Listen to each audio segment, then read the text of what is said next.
मनोज दासଙ୍କ କିମ୍ବଦନ୍ତୀରେ ଚକାଡୋଳା। ମୁଁ ପାଠ କରୁଛି ସମୀର ରଞ୍ଜନ ଦାସ। ଭୂମିକା।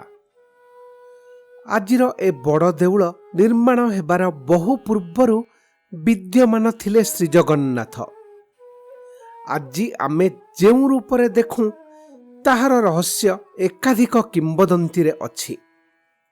ସେସବୁ ଭିତରେ ପାର୍ଥକ୍ୟ ଥିବା ସତ୍ତ୍ୱେ ମୂଳ ଉପାଖ୍ୟାନର ରେଖାଚିତ୍ର ବେଶ୍ ବଳିଷ୍ଠ ଭାବରେ ଆତ୍ମପ୍ରକାଶ କରେ।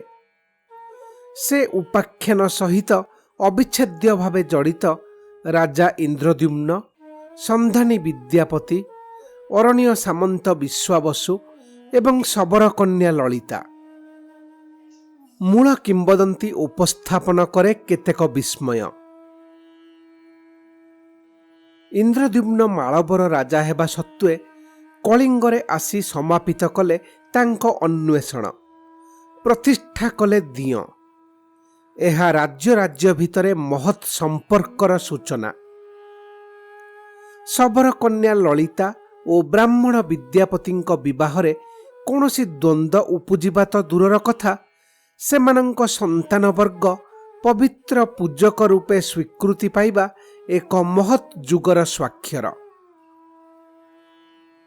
ଧର୍ମ, ମତ, ଦର୍ଶନ, ଆଦର୍ଶ ନିର୍ବିଶେଷରେ ଶ୍ରୀଜଗନ୍ନାଥଙ୍କୁ ଆଧ୍ୟାତ୍ମ୍ୟ ମାର୍ଗର ସମସ୍ତ ପଥିକ ନିର୍ଦ୍ୱନ୍ଦ୍ୱରେ ଆରାଧ୍ୟ ରୂପେ ଦେଖିଛନ୍ତି। ଏହା ତାଙ୍କର ଅନନ୍ୟ ବିଭୂତି ଦ୍ୱାରା ସମ୍ଭବ ହୋଇଛି, ବ୍ୟାଖ୍ୟା ଯାହାର ଅସମ୍ଭବ।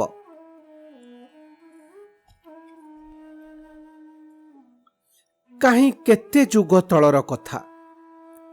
ରାଜା ଇନ୍ଦ୍ରଦ୍ୟୁମ୍ନ ଥିଲେ ବିଷ୍ଣୁଙ୍କର ଏକାନ୍ତ ଭକ୍ତ। ତାଙ୍କର ଭାରି ଇଚ୍ଛା ସେ ଏପରି ଏକ ମନ୍ଦିର ଗଢ଼ିବେ ଯାହା ଭିତରେ ପୂଜା ପାଇବେ ବିଷ୍ଣୁଙ୍କ ବିଗ୍ରହ। କିନ୍ତୁ ଭାରତ ଭୂଖଣ୍ଡରେ ମନ୍ଦିରର ବା ଅଭାବ କ'ଣ? ଦିଅଁ ବିଗ୍ରହମାନଙ୍କର ବା ଅଭାବ କ'ଣ?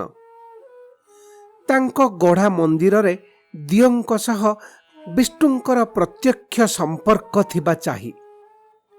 ବିଗ୍ରହ ହେବେ ଜୀବନ୍ତ, କିନ୍ତୁ ସେଭଳି ବିଗ୍ରହ ସେ ପାଇବେ କାହୁଁ? କୌଣସି ଦୈବ ପ୍ରେରଣାବଶତଃ ସେ ଆସି ପହଞ୍ଚିଲେ କଳିଙ୍ଗ ରାଜ୍ୟର ସମୁଦ୍ର ତଟବର୍ତ୍ତୀ ଏକ ସୁନ୍ଦର ସ୍ଥାନରେ। ସେଠାରେ ସେ ପ୍ରାସାଦ ବନାଇ ରହିଲେ। ତାଙ୍କ ତତ୍ତ୍ୱାବଧାନରେ ଗଢ଼ା ହେଲା ଗୋଟିଏ ମନୋରମ ମନ୍ଦିର। ଆଜିର ମହାନ ତୀର୍ଥ ପୁରୀ ସେହି ସ୍ଥାନ। ତାପରେ କି ପ୍ରକାର ବିଗ୍ରହ ସେ ସ୍ଥାପନ କରିବେ?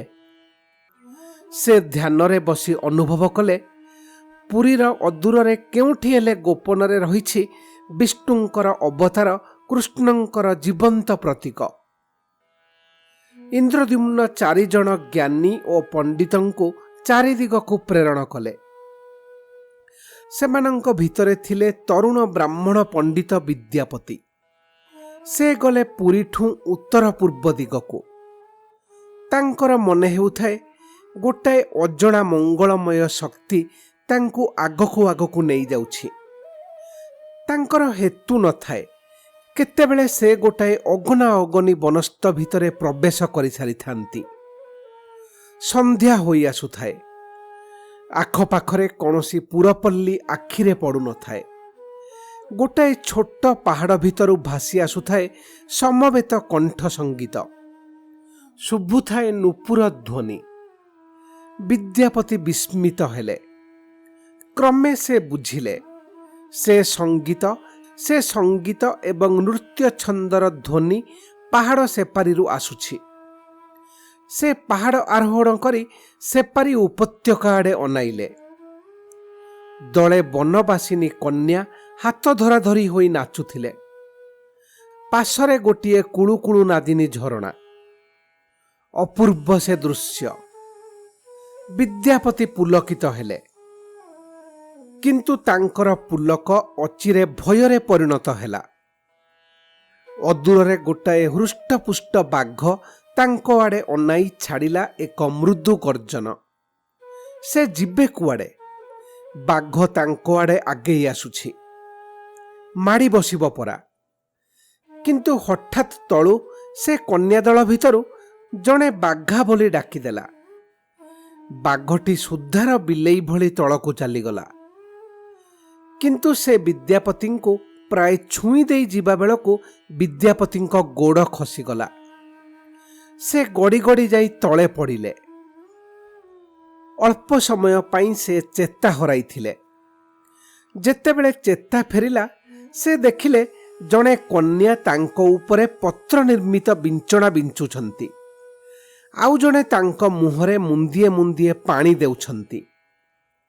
ହେ ପଥିକ, ତମର ବିଶ୍ରାମ ଲୋଡ଼ା, ତମେ ଆମ କୁଟୀରକୁ ଚାଲ, ମୋ ପିତା ତମକୁ ଦେଖିଲେ ଆନନ୍ଦିତ ହେବେ। ସେ ଖୁବ୍ ଅତିଥିପରାୟଣ। ଅତି ମଧୁର କଣ୍ଠରେ ଯିଏ ଏ ସାନ୍ତ୍ୱନା ବାଣୀ ଶୁଣାଇଲେ, ବିଦ୍ୟାପତି ତାଙ୍କ ପରିଚୟ ପଚାରି ଜାଣିଲେ ସେ ହେଲେ ସେ ଅରଣ୍ୟ ବସତିର ମୁଖ୍ୟ, ବିଶ୍ୱାବସୁଙ୍କ ସୁକନ୍ୟା ଲଳିତା। ସେ ଅରଣ୍ୟରେ ବସବାସ କରୁଥିଲେ ଶବର ସମ୍ପ୍ରଦାୟ।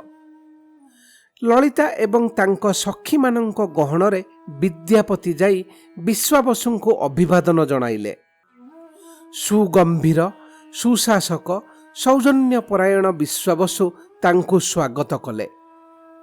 ବିଦ୍ୟାପତି ତାଙ୍କୁ ନିଜ ପରିଚୟ ଦେବା ସଙ୍ଗେ ସଙ୍ଗେ କହିଲେ ଯେ କୌଣସି ଏକ ବିଶେଷ ଗୋପନୀୟ କାରଣରୁ ରାଜା ଇନ୍ଦ୍ରଦ୍ୟୁମ୍ନ ତାଙ୍କୁ ସେ ମୂଲକ ପରିକ୍ରମା କରିବାକୁ ପଠାଇଛନ୍ତି। ବିଶ୍ୱାବସୁ ସେ ଗୋପନ କାରଣ ଜାଣିବା ସକାଶେ ଜିଗର କଲେ ନାହିଁ। ପାହାଡ଼ରୁ ପଡ଼ିଯାଇ ବିଦ୍ୟାପତି ସାମାନ୍ୟ ଆହତ ହୋଇଥିଲେ। ତାଙ୍କର ଲୋଡ଼ା ଥିଲା ବିଶ୍ରାମ। ସେ କେତେଦିନ ବିଶ୍ରାମ କରିବା ଭିତରେ ତାଙ୍କର ଚିକିତ୍ସା ତଥା ସବୁ ଭଲମନ୍ଦ କଥା ବୁଝୁଥିଲେ ଲଳିତା। ବିଦ୍ୟାପତି ଲଳିତାଙ୍କୁ ବହୁତ ଭଲ ପାଇବାକୁ ଲାଗିଲେ। ସେ ବୁଝିଲେ ଲଳିତା ମଧ୍ୟ ତାଙ୍କୁ ଖୁବ୍ ଭଲ ପାଉଛନ୍ତି।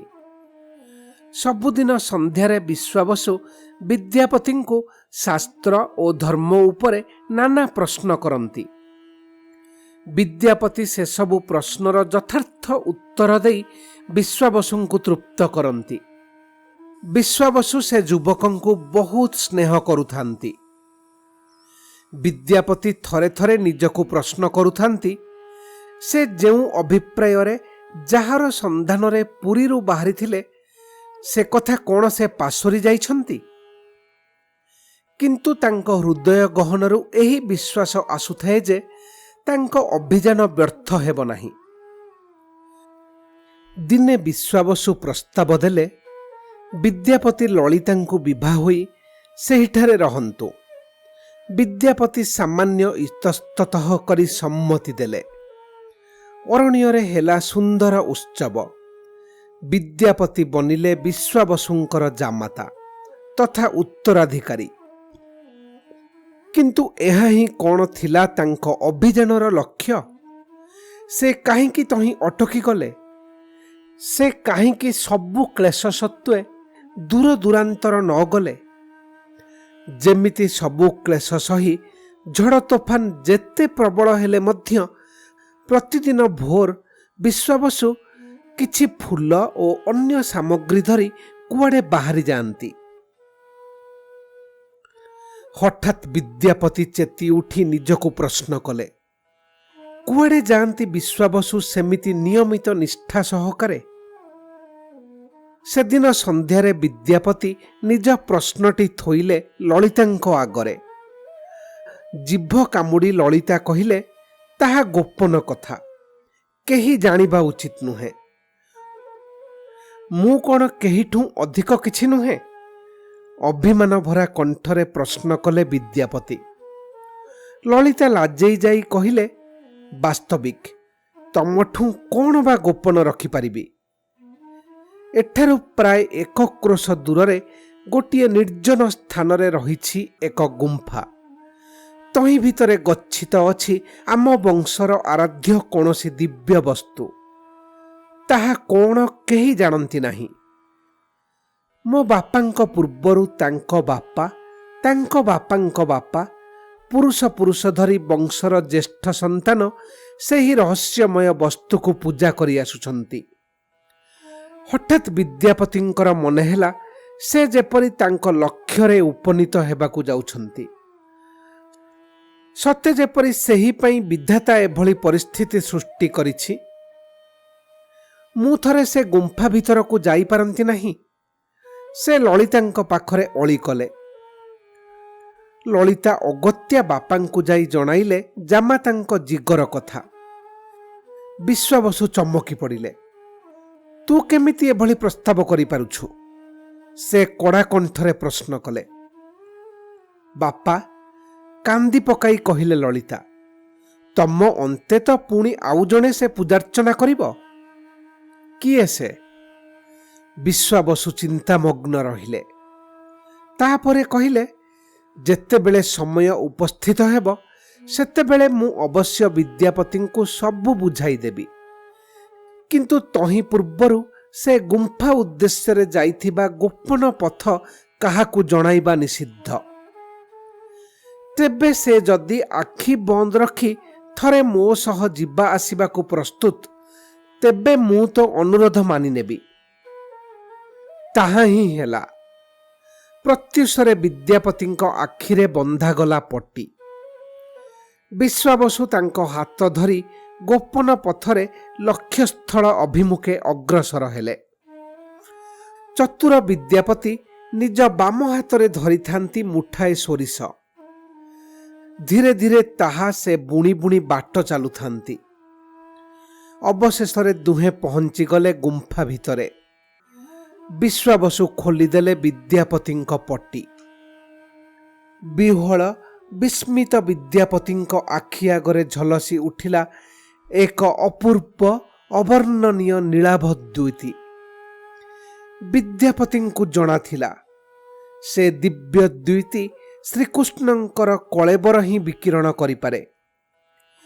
ଯେଉଁ ବସ୍ତୁରୁ ସେ ଦ୍ୟୁତି ବିକିରିତ ହେଉଥିଲା ତାହା ଏକ କ୍ଷୁଦ୍ର ପାଷାଣ ଫରୁଆ। ତହିଁ ଭିତରେ କ'ଣ ଥିଲା ତାହା ଜାଣିବାର ଉପାୟ ନଥିଲା। ଅବଶ୍ୟ ଜାଣିଥିଲେ ବିଶ୍ୱାବସୁ। ଯଥା ସମୟରେ ଜାଣିଲେ ରାଜା ଇନ୍ଦ୍ରଦ୍ୟୁମ୍ନ ଏବଂ ବିଦ୍ୟାପତି ପ୍ରମୁଖ। ତାହା ଦ୍ୱାପର ଯୁଗର କଥା। ଭୂପୃଷ୍ଠରେ ନିଜର କର୍ମବହୁଳ ଜୀବନ ସମାପ୍ତ କରି ଶ୍ରୀକୃଷ୍ଣ ସ୍ୱଦେହ ତ୍ୟାଗ କରିଥିଲେ ଜରାସବର ନାମରେ ବିଖ୍ୟାତ ଶିକାରୀ ହାତରେ। ଦ୍ୱାରକା ସୀମାନ୍ତରେ ପ୍ରଭାସ ବୋଲି ବନଲତା ପରିପୂର୍ଣ୍ଣ ନିର୍ଜନ ସ୍ଥାନରେ ସେ ଶୋଇଥିବା ବେଳେ ତାଙ୍କ ଶ୍ରୀପାଦ କମଳକୁ ହରିଣର କାନ ବୋଲି ଧାରଣାରେ ଜରାସବର ଛାଡ଼ିଥିଲା ତୀର। ତାପରେ ସେ ନିଜ ଭୁଲ ବୁଝି ମର୍ମାହତ ହୁଅନ୍ତେ ଶ୍ରୀକୃଷ୍ଣ ତାକୁ ବୁଝାଇଥିଲେ କି ସେ ସ୍ୱଇଚ୍ଛାରେ ତ୍ୟାଗ କରୁଛନ୍ତି କଳେବର, ଜରାସବର ନିମିତ୍ତ ମାତ୍ର। ସାନ୍ତ୍ୱନା ପାଇ ମଧ୍ୟ ଜରାସବରର ଉଦାସ ଭାବ ସମ୍ପୂର୍ଣ୍ଣ ଦୂର ହେଲା ନାହିଁ। ଶ୍ରୀକୃଷ୍ଣଙ୍କ ଦିବ୍ୟ କଳେବରର ଅଗ୍ନି ସତ୍କାର ପରେ ସେ କେତେ ଖଣ୍ଡ ଶ୍ରୀତନୁ ସ୍ମାରକୀ ସଂଗ୍ରହ କରି ପ୍ରଭାସ ପରିତ୍ୟାଗ କରି ସମୁଦ୍ର କୂଳେ କୂଳେ ଆସି ଉପସ୍ଥିତ ହୋଇଥିଲା କଳିଙ୍ଗ ସୀମାନ୍ତରେ। ଏକ ବିସ୍ତୃତ ବନସ୍ତକୁ ନିଜର ବାସସ୍ଥାନ ଭାବରେ ବାଛି ନେଇଥିଲା। କ୍ରମେ ତା ସମ୍ପ୍ରଦାୟର ଅନ୍ୟମାନେ ଆସି ତହିଁ ବସତି ସ୍ଥାପନ କରିଥିଲେ। ଶହ ଶହ ବର୍ଷ ବିତିଗଲା। ଜରାସବରର ବଂଶଧରମାନଙ୍କୁ ବନବାସୀମାନେ ଏ ବନସ୍ତର ରାଜା ବୋଲି ମାନୁଥାନ୍ତି। ଜରାସବର ଆଣିଥିବା ଶ୍ରୀତନୁ ସ୍ମାରକୀ ଥାଏ ଏକ ଗୋପନ ଗୁମ୍ଫାରେ। କେବଳ ମାତ୍ର ଜରାସବର ବଂଶର ପ୍ରତି ପିଢ଼ିର ଜ୍ୟେଷ୍ଠ ପୁତ୍ରମାନେ ସବୁଦିନ ପ୍ରଭାତରେ ଯାଇ ସେ ଦିବ୍ୟ ବସ୍ତୁକୁ ପୂଜା କରି ଆସିବାର ସୁଯୋଗ ପାଉଥାନ୍ତି। ବିଶ୍ୱାବସୁ ଜରାସବରଙ୍କର ହିଁ ସେ ଯାବତ୍ ଶେଷ ବଂଶଧର। ସେ ଯାହା ହେଉ, ସେଦିନ ବିଦ୍ୟାପତିଙ୍କ ମନରେ କୌଣସି ସନ୍ଦେହ ରହିଲା ନାହିଁ ଯେ ସେ ଯାହାର ସନ୍ଧାନରେ ଆସିଥିଲେ ତାହା ଠାବ କରିପାରିଛନ୍ତି। ପୁନର୍ବାର ଚକ୍ଷୁ ବନ୍ଦ ରଖି ସେ ବିଶ୍ୱାବସୁଙ୍କ ହାତ ଧରି ଘରକୁ ଲେଉଟି ଆସିଲେ। ଲଳିତାଙ୍କ ପ୍ରଶ୍ନରେ ସେ ଖାଲି କହିଲେ କି ତାଙ୍କ ପ୍ରାର୍ଥନା ପୂର୍ଣ୍ଣ ହୋଇଛି। କିନ୍ତୁ ତହିଁ ପରଠୁ ଲଳିତା ଲକ୍ଷ୍ୟ କରିଥିବେ ବିଦ୍ୟାପତି ସର୍ବଦା ଅନ୍ୟମନସ୍କ। ଦିନେ ସେ ପ୍ରଶ୍ନ କଲେ, କଥା କ'ଣ? ଲଳିତା, ଦୀର୍ଘ ଦିନ ହେଲା ମୁଁ ଏଠି ପ୍ରାୟ ଆତ୍ମଗୋପନ କରି ରହିଛି। କେତେ ଚିନ୍ତା କରୁନଥିବେ ମୋ ପୁର ପରିଜନ, ମୋ ପୃଷ୍ଠପୋଷକ ରାଜା ଇନ୍ଦ୍ରଦ୍ୟୁମ୍ନ। ଥରେ ମୁଁ ଯାଇ ସମସ୍ତଙ୍କୁ ଭେଟିବା ଠିକ୍ ହେବ ନାହିଁ କି? ସେମାନଙ୍କୁ ସବୁ ଜଣାଇ ରଖିଲେ ସିନା ପରଥର ତୁମେ ମୋ ସହ ଗଲେ ସଭିଏଁ ତୁମକୁ ସାଦର ଗ୍ରହଣ କରିବେ। ବୁଝାଇ ଦେଲେ ବିଦ୍ୟାପତି। ଲଳିତାଙ୍କୁ ଏହା ଯୁକ୍ତିଯୁକ୍ତ ମନେ ହେଲା, ବିଶ୍ୱାବସୁଙ୍କୁ ମଧ୍ୟ। ବିଶ୍ୱାବସୁ ଜାମାତାଙ୍କ ପାଇଁ ଏକ କ୍ଷିପ୍ରଗତି ଅଶ୍ୱର ବ୍ୟବସ୍ଥା ମଧ୍ୟ କରିଦେଲେ। ଦିନେ ସକାଳେ ବିଶ୍ୱାବସୁ ଏବଂ ଲଳିତାଙ୍କ ଠାରୁ ବିଦାୟ ନେଇ ବିଦ୍ୟାପତି କଲେ ଅଶ୍ୱାରୋହଣ। ଏହା ଭିତରେ ହୋଇଯାଇଥାଏ ବର୍ଷା। ସୋରିଷ ସବୁରୁ ବିକଶିତ ହୋଇଥାନ୍ତି କୁନି କୁନି ପତ୍ର। ଗୁମ୍ଫା ଅଭିମୁଖେ ବାଟ ଠଉରାଇଲେ ବିଦ୍ୟାପତି। ଭିତରକୁ ଯାଇ ଥର ଥର ହାତରେ ଉଠାଇଲେ ସେ ପାଷାଣ ଫରୁଆ। ହୃଦୟରେ ତାଙ୍କର ବେଦନା ଓ ପୁଲକର ଅଦ୍ଭୁତ ସମାବେଶ। ମନ ଦୃଢ଼ କରି ସେ ଏଥର ଅଶ୍ଵ ଛୁଟାଇ ଦେଲେ ପୁରୀ ଅଭିମୁଖେ। ପ୍ରତୀକ୍ଷାରତ ରାଜା ଇନ୍ଦ୍ରଦ୍ୟୁମ୍ନ ସ୍ୱପ୍ନ ଦେଖିଥିଲେ ଦୂତ ତାଙ୍କର ଫେରି ଆସୁଛନ୍ତି ନିଜ ସନ୍ଧାନ ସାର୍ଥକ କରି। ଗୁମ୍ଫା ଭିତରେ ପ୍ରଥମ ଥର ବିଦ୍ୟାପତିଙ୍କର ଯେଉଁ ଅଭୁଲା ଅଭିଜ୍ଞତା ହୋଇଥିଲା, ଆଜି ସେ ପାଷାଣ ଫରୁଆ ସ୍ପର୍ଶ କରି ଇନ୍ଦ୍ରଦ୍ୟୁମ୍ନଙ୍କର ମଧ୍ୟ ସେହି ଅଭିଜ୍ଞତା ହେଲା। ସେ ଶିହରି ଉଠିଲେ। ସ୍ୱପ୍ନରେ ସେ ଏହା ବି ଜାଣିଥିଲେ ଯେ ବିଦ୍ୟାପତି ଯାହା ଆଣୁଛନ୍ତି ତାହା ଏକ ଶକ୍ତି। ସେ ଶକ୍ତି ସ୍ଥାପିତ ହେବ ବିଗ୍ରହ ଭିତରେ, ବିଗ୍ରହ ନିର୍ମିତ ହେବ ଦାରୁ ଖଣ୍ଡରେ, ସେ ଦାରୁ ଭାସି ଆସିବ ସମୁଦ୍ରରେ। ପରଦିନ ପ୍ରଭାତରେ ସମୁଦ୍ର କୂଳରେ ଥାଇ ରାଜା ଓ ବିଦ୍ୟାପତି ଦେଖିଲେ ଅଦୂରରେ ଢେଉମାଳା ଉପରେ ଭାସମାନ ଏକ ବିଶାଳ ଦାରୁ। ଉଦୟ ସୂର୍ଯ୍ୟଙ୍କ ରଶ୍ମିରେ ତାହା ଚହଟି ଉଠି ଢେଉ ଭିତରେ ଲୁଚି ଯାଉଛି, ପୁଣି ଉପରକୁ ଉଛୁଳି ଆସୁଛି। ରାଜ ନିର୍ଦ୍ଦେଶରେ କେତେଜଣ ସନ୍ତରଣ ପଟୁ ବ୍ୟକ୍ତି ଯାଇ ସେ ଦାରୁକୁ କୂଳକୁ ଆଣିବାର ଚେଷ୍ଟା କଲେ। ଦାରୁ କିନ୍ତୁ ସେମାନଙ୍କ ସ୍ପର୍ଶରୁ ବାରମ୍ବାର ଖସିଗଲା, ବରଂ ପଛକୁ ହଟିଗଲା। ଏଥର ରାଜାଙ୍କ ଲୋକେ ଗଲେ ନୌକା ଧରି। ଦାରୁକୁ ସେମାନେ ରଜ୍ଜୁବଦ୍ଧ କରି କୂଳ ମୁଖେ ଟାଣିବାର ଚେଷ୍ଟା କଲେ। ବ୍ୟର୍ଥ ହେଲା ସମସ୍ତ ଉଦ୍ୟମ। ଦାରୁ ଅଟଳ। ସାରାଦିନ ବିତିଗଲା। ଅନାହାରରେ କୂଳରେ ବସିଥାନ୍ତି ରାଜା, ରାଣୀ ଗୁଣ୍ଡିଚା ଦେବୀ, ବିଦ୍ୟାପତି ଏବଂ ଶତାଧିକ ପାତ୍ରମିତ୍ର। ଧ୍ୟାନସ୍ଥ ରାଜାଙ୍କ ଅନ୍ତର୍ଦୃଷ୍ଟିରେ ହଠାତ୍ ଫୁଟି ଉଠିଲା ଏକ କରୁଣ ଦୃଶ୍ୟ। ବନସ୍ତ ଭିତରେ ଗୁମ୍ଫାଟିଏ ଆଗରେ ହତବାକ୍ ବିମୂଢ଼ ଭଳି ବସି ରହିଛନ୍ତି ଜଣେ ସମ୍ଭ୍ରାନ୍ତ ପୁରୁଷ। ଅଦୂରରେ ଠିଆ ହୋଇ ଆଖିରୁ ଲୁହ ଗଡ଼ାଉଛି ଜଣେ ନିର୍ବାକ୍ ଯୁବତୀ।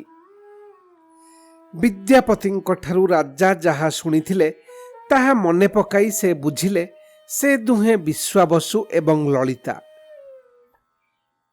ବାସ୍ତବରେ ସେଦିନ ପ୍ରଭାତରେ ଯଥାବିଧି ପୂଜାର୍ଚ୍ଚନା କରିବାକୁ ଆସି ବିଶ୍ୱାବସୁ ଦେଖିଲେ ତାଙ୍କ ଆରାଧ୍ୟ ବସ୍ତୁ ଅନ୍ତର୍ଧ୍ୟାନ ହୋଇଯାଇଛି। ବିଦ୍ୟାପତିଙ୍କ ବିଦାୟ ସହ ସେ ବ୍ୟାପାରର ସମ୍ପର୍କ ସେ ଅନୁମାନ କରିନେଲେ। ତାଙ୍କ ଦୁଃଖ ମାପିପାରିବ କିଏ? କିଏ ବା ମାପିପାରିବ ଲଳିତାଙ୍କ ଲଜ୍ଜା ଓ ବେଦନା? ଏଭଳି ବିଶ୍ୱାସଘାତକ ବିଦ୍ୟାପତି। ବିଶ୍ୱାବସୁଙ୍କ ପଲ୍ଲୀରେ ସେଦିନ ସମସ୍ତେ ଥିଲେ ମ୍ରିୟମାଣ। ଉଦାସ ଅରଣ୍ୟର ବାତାବରଣ। ପରଦିନ କେତେଜଣ ବନବାସୀ ଦୌଡ଼ି ଆସି ବିଶ୍ୱାବସୁଙ୍କୁ ଖବର ଦେଲେ ସଦଳବଳ ଜଣେ ରାଜପୁରୁଷ ତାଙ୍କ ଗୃହ ଆଡ଼କୁ ଆସୁଛନ୍ତି। ଆଗନ୍ତୁକମାନେ ଅବଶ୍ୟ ନିରସ୍ତ୍ର, ତେଣୁ ଭୟ ନାହିଁ। ଚାହୁଁ ଚାହୁଁ ସ୍ୱୟଂ ଇନ୍ଦ୍ରଦ୍ୟୁମ୍ନ ଆସି ଆଲିଙ୍ଗନ କଲେ ବିଶ୍ୱାବସୁଙ୍କୁ। ସେ ତାଙ୍କୁ ବୁଝାଇ କହିଲେ, କାହିଁ କେତେ କାଳ ଧରି ଯେଉଁ ଦିବ୍ୟ ଶକ୍ତି ଗୋପନ ରହି ଆସିଥିଲା, ସମୟ ଆସିଛି ଯେତେବେଳେ ତାହା ସର୍ବସାଧାରଣରେ ପ୍ରକଟିତ ହେବ। ଅୟୁତ ଲକ୍ଷ୍ୟ ନିୟୁତ ନରନାରୀ ସେ ଶକ୍ତିର ଆଶିଷ ଲାଭ କରିବେ। ତାହା ହେବ ବିଶ୍ୱାବସୁଙ୍କର ହିଁ ଗୌରବ।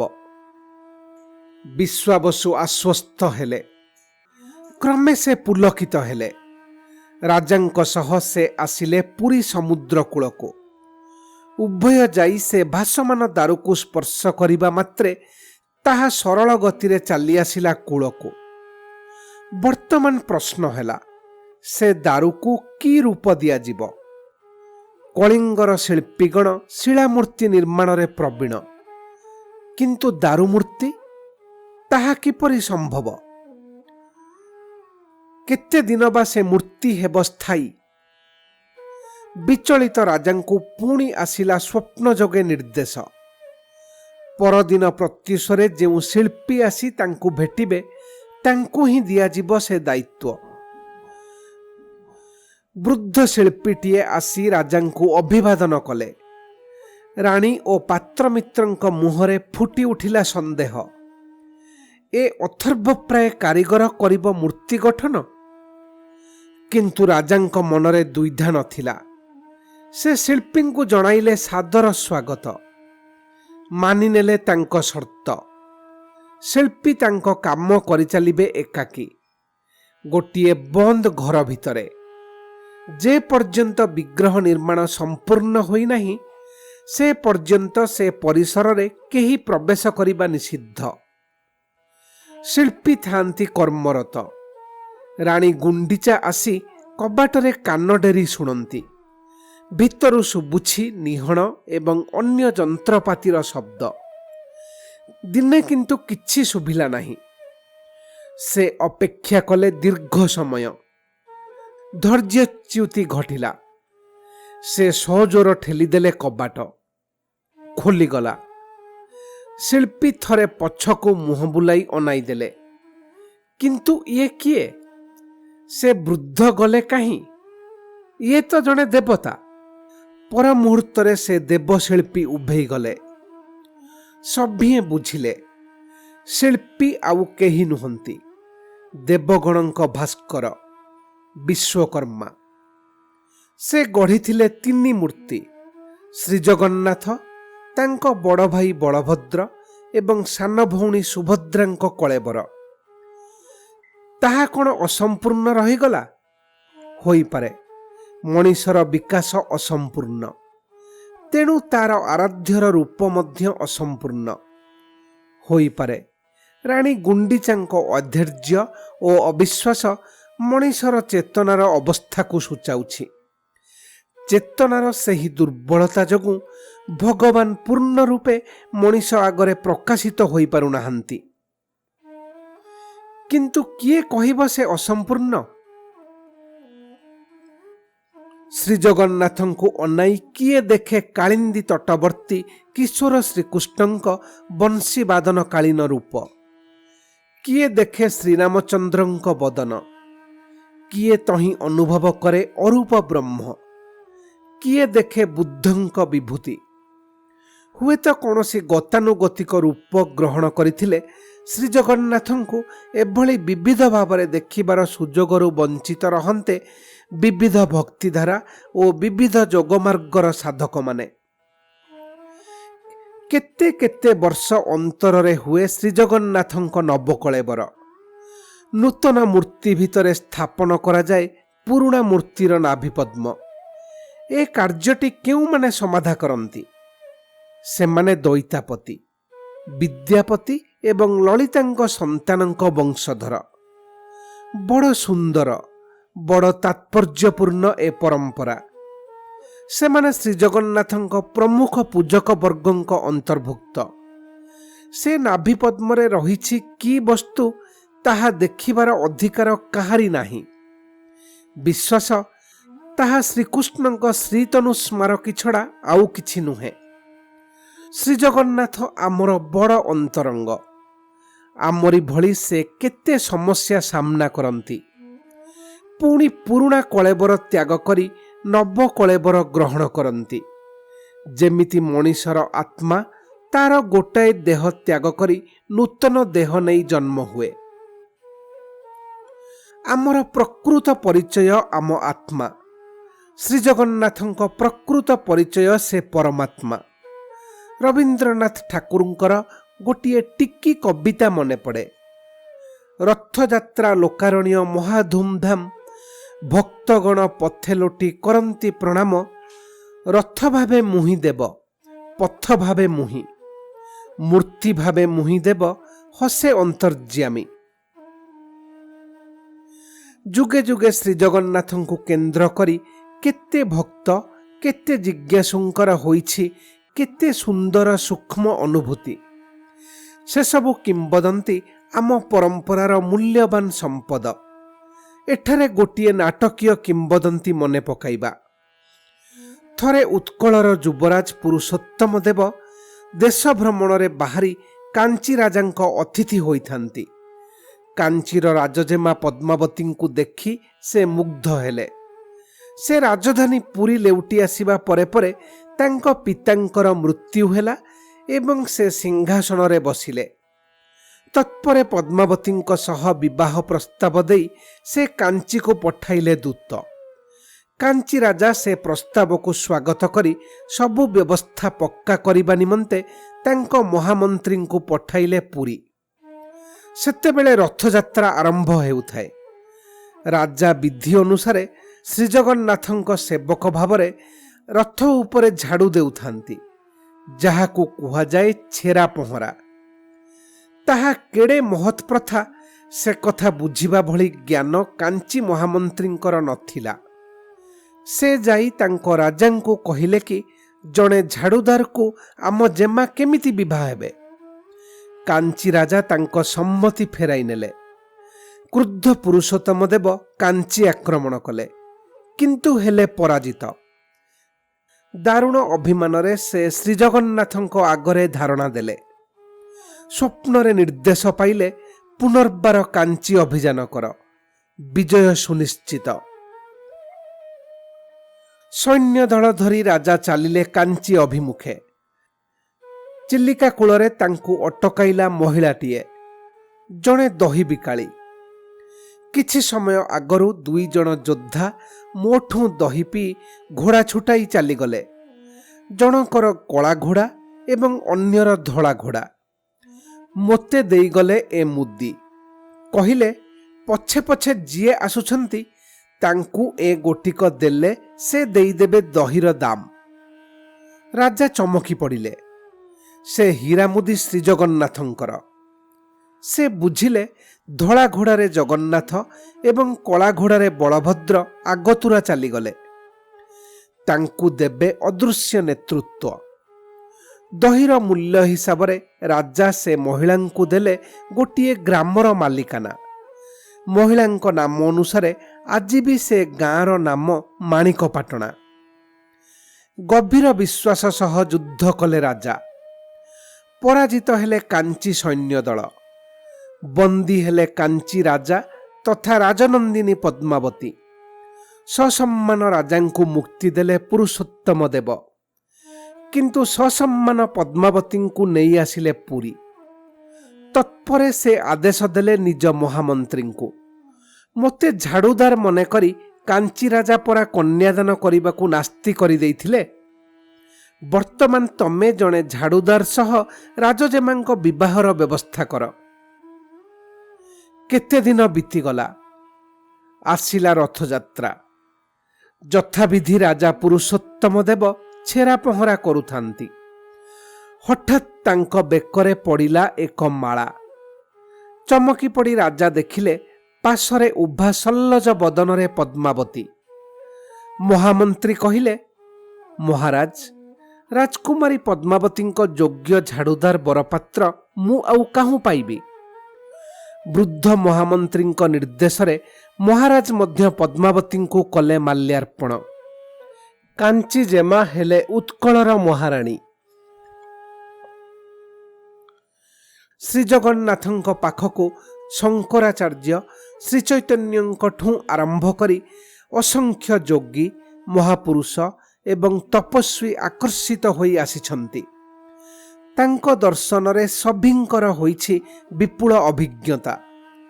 ସେ କମ୍ ଉପଦ୍ରବ ମଧ୍ୟ ସହି ନାହାନ୍ତି।